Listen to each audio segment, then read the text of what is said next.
السلام عليكم، كي دايرين؟ اش اخباركم؟ صحيحه؟ كي دايرين مع البرد؟ لاباس عليكم؟ كي دايرين وليداتكم؟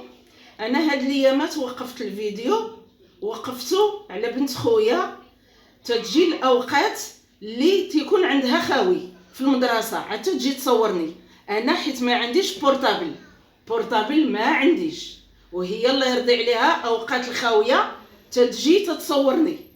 ودابا غنقدم لكم واحد الدواء ديال البرد.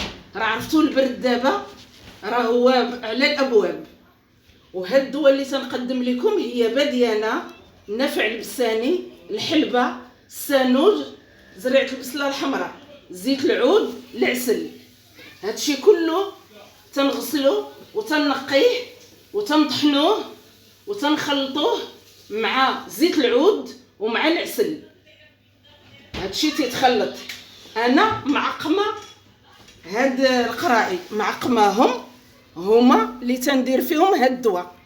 تنعمر هنا القرعه النص تاع الدواء وتنديرها فيها زيت العود وداكشي كلشي، تنخلطوه العسل اللي عنده العسل الحر بغا يديرو وتتسدوا على هاد القرعه. راه تدي لكم عام، وتتبداو تعطيو رويس ديال المعلقه للدراري الصغار في الليل، ما يشربوا لا ما لا والو، والكبار معلقه تياكلوها ما يشربوا لا ما لا حتى حاجه.